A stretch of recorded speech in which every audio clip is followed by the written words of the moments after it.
Hey guys, I am Jay Horton, and this is Horror on Tubi, where every week or so many days, I interview a indie horror filmmaker who has a film on Tubi, and we talk all about it. Today, we're talking with Chris Moore, who is the director of Children of Sen. Let's bring him on in. How's it going, Chris? Hi, pretty good. Got a little bit of a cold, but I'm doing all right. So, I Awesome. don't We'll try to soldier. We'll try to soldier through it, man. So, first off, tell me what is Children Ascend? What's the movie about?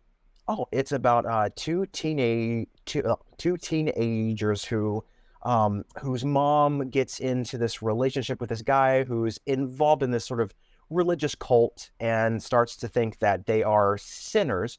The one of them is gay and the other is pregnant out of wedlock, and so they're kind of shipped off to this very creepy religious retreat in the woods where they're going to be told what to do and what not to do to kind of put them back on the right track to salvation.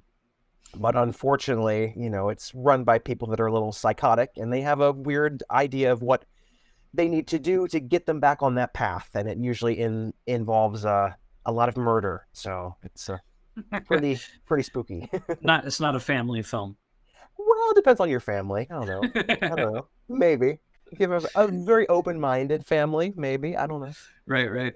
What were some of your influences on this film? Oh gosh. I mean, stuff like The People Under the Stairs and Flowers in the Attic and Nice. Carrie. I love Carrie. Just those kinds of religious, fanatical kind of fanatical. I don't even know if that's a word. That religious fanatics. I don't know. Yeah, Yeah. yeah, yeah. No, the People Under the Stairs. That's an apt comparison. I love that's one of my favorites. I love Oh, that movie so quite a bit. good. And Yeah, they never talk about it. No one ever talks about it. It's always yeah. Wes Craven did, Nightmare on Elm Street, Scream, but Dream. never People Under the Stairs. Yeah. They don't want to talk about it. It's a great movie. I love Yeah, it. it's really good. It's really good. Oh, So, if you were to give, basically like if you were a user, and I know it's hard to divorce yourself, from your own right. movie, but if you were a user, you came across the movie on Tubi, you watched it, you were gonna give it a review. What would you say about your movie? Oh gosh, wow. What a question. Yeah. Um, it has a sense of humor, so don't expect it to be just really bleak and kind of trauma pornish, because those movies I don't want to watch those. They're just so dreary. So Mm. I try to give it a little bit of humor. So it's got that. It's kind of got some human drama attached to it as well. So hopefully you care about the characters when they are in jeopardy. And I think it's got some suspense and some pretty good scares. I think. I mean, I watched it with an audience in a theater, and it was great. They were jumping and screaming. I was like, "Oh, it worked! Yay!" So it's Oh, that's great. it's got some good scares, and yeah, it's 94 minutes, so it's not too long. I know a lot of people are like, "Oh, I don't want to watch anything that's over 100 minutes or whatever." So it's a quick little commitment there. So if that's your thing, you know. So how did you go about distributing the movie? How did you get on Tubi? I went through FilmHub.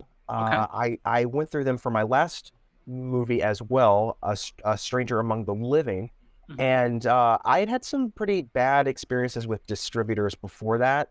So I Mhm. thought, well, I mean, I can at least try this and see if it's going to be any better. And so far, I would say it's 110% way better than what I got with any distributor. I mean, you can pick your own artwork, your own trailer. You just have a lot of freedom. Because with my other two films before Stranger, it was like they would cut together a trailer. Sometimes it worked, sometimes it didn't really sell the film the way I thought it should. In Mm. fact, one of my films was a kind of a slasher film, and they marketed it as kind of a Rosemary's Baby film. And I was like, well, if they watch it, they're going to be disappointed because it's not that. And sure enough, there were a lot of people that were like, this wasn't marketed the right way, and so I was confused. And I think when people go in with expectations like that and it doesn't deliver, they're going to be mad, and I get it. So Oh I think yeah. and you just don't have any control over that stuff. But with FilmHub, you can control all of that and actually get paid, which is nice. I mean, Yeah. it's not always, in the thousands, but it's something, which is Yeah. nice. Yeah, no, I've been a big cheerleader for FilmHub, and I totally understand the mismarketed, faux like cover box or title things with distributors, and Mhm. back in the day when like the DVD market was real big, like they used they could get away with that a little bit because well, they don't care because Right. once a person bought the DVD, they got their money. They don't Exactly. care if they're not happy or not. Yeah. But in streaming distribution, it's like a totally different thing. They'll watch Mhm. 30 seconds of it and be like, oh, wait, this isn't what it was supposed to be. And they're onto Right. something else and you don't make anything. Yeah. Exactly. That is a problem, is because we live in this society now where, you know, eh, eh, back in my day, which I hate to say it, but Yeah. you would go out and you would rent a movie, and because you paid that $2-3, you would watch the whole thing Yep. because you thought, well, it didn't grab me in the first 30 seconds, but it might get better. Sometimes it Yeah. did, sometimes it just got Yeah. worse, Yeah. like. You'd be about the 90-minute mark. Well, I just want to see how it ends now. Yeah, maybe the last minute is brilliant. Who knows? It redeems everything, which has never happened. Yeah. But Yeah. every That, that, now and then, you just hope. that actually brings up kind of a non sequitur question. Do you like as a viewer, do you miss that, or do you like the control you have now, or do you actually give things a chance past like 5 minutes if you're Oh, not digging it? I I'll start. I don't like. I don't. you don't. I will admit it. If I put something on and I'm 5 minutes in and it has not hooked me, I'm on to something else. Unless it's a friend's or it's something that I have heard about. Right. But yeah, I I'm I not as giving as I used to be. yeah, I think I've lost a little bit of that. I usually give it about 20 minutes. Okay. 20 seems fair for me. If nothing's happened by that point, I'm like, well, this seems like a waste of my time, and I will turn it off. Every now and then, I might give it to like 45 minutes in. Hmm. There might be like this really great thing that happens midway through that just changes everything. Yeah, And yeah, but yeah, unless I'm seeing something in the theater, I've never walked out of a movie in the theater. yeah, yeah. But I do much less, but yeah, yeah. I've done a few, but Wow, it's more than me. Because I just think like I paid my money. I don't want to yeah, have to be yeah. like, this movie sucked. I want a refund. I don't want to be that person. Oh You yeah, no, know. I never do that. But I think with streaming especially though, you have so many options. There's so many choices that you do kind of feel like, well, didn't grab me. It's the first 5 minutes. I'm wasting my time, and then you go off and you click out of that and spend another hour or two trying to find something else. And Yeah, that's my problem, is that it takes me a long time to find something. yeah. I mean, And we just have infinite choices. yeah, Yeah, and it's some of that's great, but then yeah, a part of me is like, I kind of miss the old days when, this one store only had these titles, and yeah, you yeah. only pick one of these, and once you got it, you paid your money, might as well watch it. Or I remember watching cable back in the day too. You'd Mhm. have your little TV guide or whatever, and you'd be like, Yes. okay, so from 8 to 10, I'm gonna watch this, and then at ten Yeah. thirty, I'm gonna change the channel and watch this. And Oh, it you was had to so much map fun. out. Yeah, yeah, That I yeah. used to do I that do miss all the that. time. Yeah. Fridays, Saturday nights, I'd be like, I'm gonna watch some Monster Vision, then I'm gonna go to USA up all night, Up all and night. I love that. yeah. Yeah, yeah, Oh, they always play the most fascinating, just weird, wacky movies that you've never heard of. yeah, It yeah. was Unless you exciting. can't even find anymore. Yeah, Isn't that sad? Yeah, there's so many things that have never even made it to DVD, yeah, and it's just yeah, a shame. yeah, I hate that. yeah. So anyway, back to your movie. Mhm. What was your like approximate like budget range? What did you make this Oh, for? IMDb is a liar. It's Of not that course. much. Because I was told way back when, always lie about how much your movies cost. I don't know why. But Right, someone right. said just always inflate it a bit. Yeah, So it was really more like 10,000, to be right. honest, because I had all of my equipment. I had the camera, the sound stuff, because I think I bought all of that around my second movie. And I just thought, if I'm going to do this for a while, I might as well just buy it all so I don't have to rent it a lot. And so that has saved me a lot.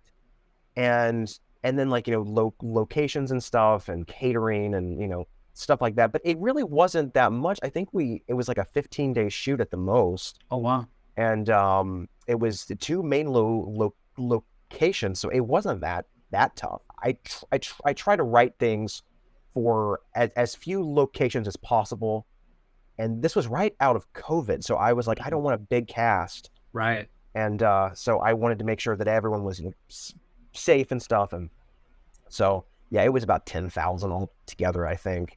Okay. Yeah, that's cool. So like what was the most like challenging aspect of shooting this movie? Oh, well, we had an actor that had to quit the day of because he broke his leg. Oh. So we had everybody was at the location. We were ready to go, and we were like, "Where's this actor? He should be here. He's not usually that late." And I called, and he was like, "I got bad news. I'm really high on pain meds because I broke my leg. I can't even speak. I don't know who I am." I was like, "Oh my God, what are we going to do?" So thankfully, everybody was there who was supposed to be there the next day. So we took the next day's shoot, and we did that on that day, which Great. was it was a little troubling because I didn't have my shot list, so I just kind of had to make it up as I went. I was like, I think Right. there was going to be a medium on her and a close up on him. I don't know. And but they learned the lines really quickly. Everything was great, and then we got a new actor in the next day, and Cool. so it was that was a little bit scary. It was like 5 days Yeah. into the shoot. It's like, oh Oh, no. wow. Damn. Uh, Wow. What originally made you want to make movies? oh boy. The first thing I can think of, I saw Disney's Snow White when I was 3 or 4. It was like, I Okay. think the last theatrical re-release. It was like 93 or 4, I think. And I went to see that, and I thought, this is amazing because it made me feel everything. I felt terrified, and there was joy, there was musical numbers, there was romance, there was everything. And I thought, I want to do that. And so I thought, I'm going to be a Disney animator. And then I realized I couldn't draw. So I was like, well, maybe not. So I decided not to do that. But by that point, I had seen a lot of live action movies that had made me feel kind of the same way. So I thought, well, I'll just do these live action films. And my family took a vacation to Universal Studios in Florida a year after that. And they used to have this Alfred Hitchcock thing there. It was like this big sound stage where they would tell you how he did all of his most famous films. And I saw how they did the shower scene from Psycho, and they would play a clip of the scene, and I thought, oh, this is so scary. And then they showed how they did it, and I was like, this is ridiculous. How did they get that from that? And it fascinated me, and I thought, this is so exciting. I want to do that.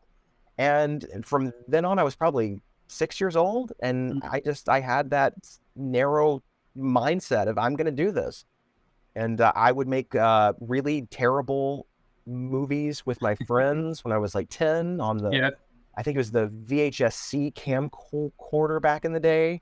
Yeah. Not exactly high quality, but got the job done. Totally. Yeah, I had one of those. Used to do the editing in camera. Like I couldn't even edit deck to deck. It was like instant into No, a shot. Yeah. it was impossible. I mean, home editing software, I don't even think it was a thing then, like in the Yeah. 90s. At least, yeah. At least, yeah. Not on a consumer level anyway. No. Yeah. But I Yeah. think my mom had to be off to the side with a boombox if I wanted music in Yeah. the scene. Yeah. And Yeah. she'd have to press play. Yeah. It was so ridiculous. I mean, it was just a laugh riot. Yeah. I forget what model it was, but my camera had an audio dub function where Oh. you had to completely overdub it. Like you couldn't Mhm. like talk with it, but if you wanted to add music and it was a montage, you could do that. But Oh, that's that was it. fancy. Yeah, it was fancy. Oh, I wish I had that one. That would have Yeah, been yeah. amazing. I got a lot of use out of that function. But Man, oh, those, anyway, I love them. back to Back in the Children day. of Sin. Mhm. How close did it come to your like original vision of it? Surprisingly close. I think Hmm. it's probably the one film I've made so far where I can say it's about 80 to 90% exactly what I saw in my head. which is very, very rare. I don't know why it worked out that way, Mhm. but I remember watching it, the final cut, and just being like, this is exactly as I pictured it. There's a few things here and there that, I wish I could go back in and reshoot, as Of course. everybody, wishes that they could. Although this was the first movie that I've done where I never had to do a reshoot, which I was so excited, because I hate reshoots. They're so annoying. And so I was like, yeah, at least maybe I'm getting a little bit better if I don't have to do a reshoot. Maybe I can, maybe I scheduled things better or planned more. I don't know, but I Yeah. was pretty happy with it. Right. And you're in Mississippi, was it? Yes, Jackson, Yeah. Mississippi. Yeah. So Yeah. you're like completely outside the Hollywood system. Do you think that Yeah. benefits like smaller films like this? I think so. Because, I mean, Yeah. if you're in LA, people don't like, they're not very, they're kind of like, oh, they're making a movie, same old, same old. They just made one right down the block last week.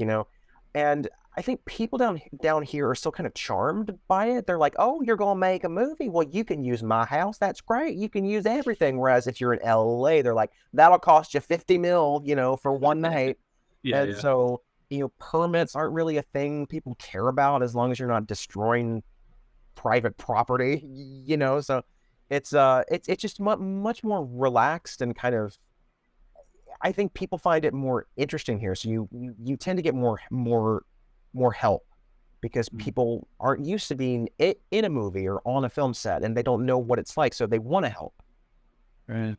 Well, let's talk about your cast for a minute. So how big was the cast? How did you go about casting? I'm trying to remember how many people were in the cast. I don't know the exact number. Yeah, you can be Probably approximate. a little over a dozen, I guess. Okay. And a lot of the parts I wrote for specific people that I had worked with before. Mhm. And then the other parts that I didn't really write for anyone specifically. I just put out a casting call on, I think it's a Mississippi casting page, I think. Mm. And I just was like, we have this open call if you want to read for the movie. And so I was probably about half from that, and then half just from people that I already knew or had worked with. Mm. So what was the overall like best part of shooting it? Oh man. I just I I think whenever an actor comes up with an interpretation that isn't what you saw Mm. necessarily, but is equally as interesting and valid, and just kind of takes you on a different journey that you weren't expecting. Because what I like to do is, when I have a scene, I like for the actors to just do whatever they feel like they need to do first. So we'll rehearse it, and sometimes their choices are really interesting. And I Mhm. love when they have these surprising choices that I would have never planned. And that happened a lot on this one. And it was really exciting, because I would think, oh, this isn't what I pictured, but it's really good. I love it. Yeah. So, So when you are on set, do you get like how do you run it? Do you do like a rehearsal, camera rehearsal go or like it's usually just an actor rehearsal first, to kind of figure out the blocking, because I might think I know where I want to put the camera. I've been on the location, or at least maybe seen pictures, I hope. you're right. And so, because sometimes you don't, and you're like, I Yep. guess I'm gonna have to wing it. I thought this place would have a bigger bathroom for this one scene, but they don't. What am I gonna do? And you have to Right. just kind of, be on the fly. But usually, I like to let the actors feel the scene out first, and kind of see Mhm. where they're gonna go. And then I can say, okay, well, we're gonna definitely need a close up right there, and we're gonna need a medium right there, because she does that weird thing with her hands there that I like, and we're gonna want to see that. So I'll kind of figure out what they're going to do, and then work with them that way.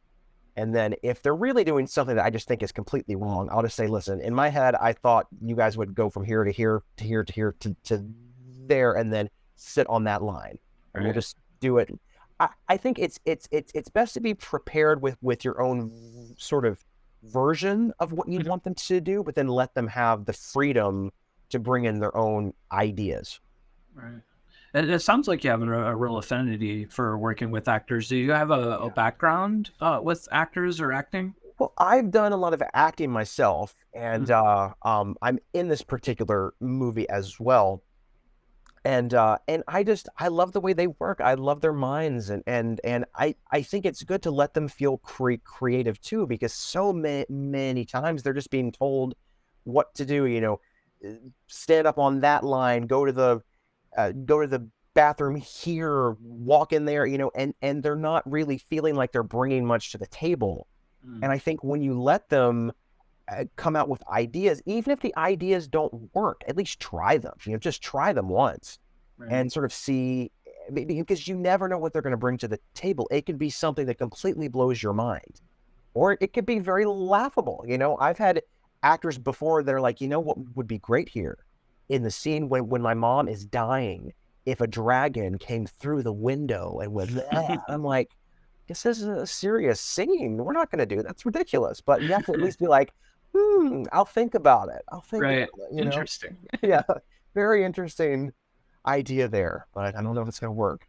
Right. When did this come out? This was just last year, correct? Or was it this year? I believe it was, yeah, it was 2022. Okay. I think it was April it first came out. It was on Amazon for a bit, exclusively, and then it went to Tubi. I think it's on Plex now as well, and a few others, I think. Right. Right. How do you approach the marketing for it, or promotion, or do you? I mean, I do a trailer, I do a poster. Well, I don't really do the poster. I give my ideas to someone who is an actual artist, and I let him do his magic. And so I know what I want from the marketing, and I do Facebook ads and stuff like that. But it's something I think I could do a little bit better with. I did use a PR firm on this last one, and I think that did help a lot. What was that experience like, or who was it, if you don't mind saying? Oh yeah, it was October Coast. October Coast. Okay. Yeah, and they were great. They were very responsive and always on time with everything. They got us a lot of interviews and reviews, and it was great. And because I think the distributors that I used for my first two movies used them as well, and I thought, well, I could just hire them myself. Yeah. And and so they were fantastic, and I think I'll work with them again. Yeah. Cool. So well, what's next for you? Oh, I've got a movie hoping to do in March. I don't know, we'll see. It's called When the Trash Man Knocks, and it's kind of a spooky urban legend come to life kind of a movie. I'm excited about that. It's going to be really scary, I hope. Nice. Well, Chris, thank you so much for taking the time to talk to me. And everybody, go check out Children of Sin on Tubi. It's on there now. You had a couple, don't you? Oh yeah, I've got Children of Sin and A Stranger Among the Living. And the distributors have Triggered and Blessed Are the Children, but I believe they're still on Tubi. I believe. Okay. Awesome. All right, man.